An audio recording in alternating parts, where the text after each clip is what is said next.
Le succès du commerce organisé ne se dément pas. Voilà le grand enseignement de l'étude de Xerfi consacrée aux performances de la franchise dans la mode.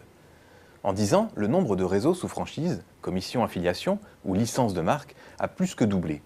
Cette tendance est particulièrement marquée dans les secteurs de la mode, des secteurs où le développement en franchise est devenu monnaie courante. Il faut dire que ce système d'affaires présente un double intérêt.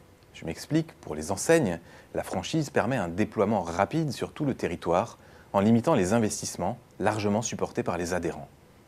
Pour les commerçants indépendants et les entrepreneurs, c'est un moyen de profiter de la notoriété, de l'offre et du savoir-faire d'une enseigne sans prendre tous les risques liés à la création d'une boutique. Pour évaluer la véritable rentabilité de la franchise dans la mode, 40 enseignes ont été passées au crible par nos experts. Xerfi a également comparé les performances de la franchise avec celles des commerçants indépendants entre 2010 et 2013 sur la base de 2 panels d'entreprises représentatifs.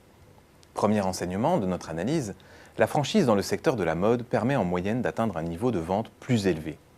Deuxième enseignement, la franchise n'est pas pour les distributeurs de détail d'articles de mode le gage d'une rentabilité supérieure à celle des commerçants indépendants sans enseigne.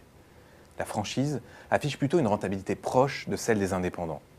Pour bien comprendre, il faut savoir que d'un côté, les franchisés ont des frais de personnel moins élevés que les indépendants en pourcentage de leur chiffre d'affaires, mais de l'autre, ils doivent verser une redevance d'exploitation à leur tête de réseau. Une redevance qui vient s'ajouter aux autres charges, comme le loyer ou encore la facture énergétique. C'est ainsi que les taux de résultat net des franchisés et des indépendants sans enseigne ont atteint des niveaux très proches entre 2010 et 2013.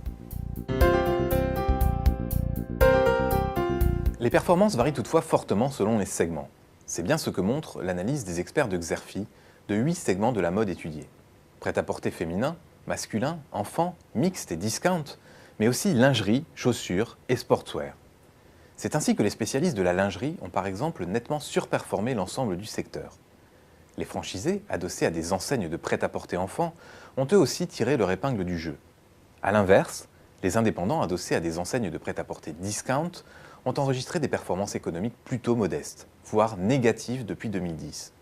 La faute à l'intensification de la concurrence, avec la montée en puissance de la vente en ligne et du déstockage, la faute aussi à un modèle économique à bout de souffle.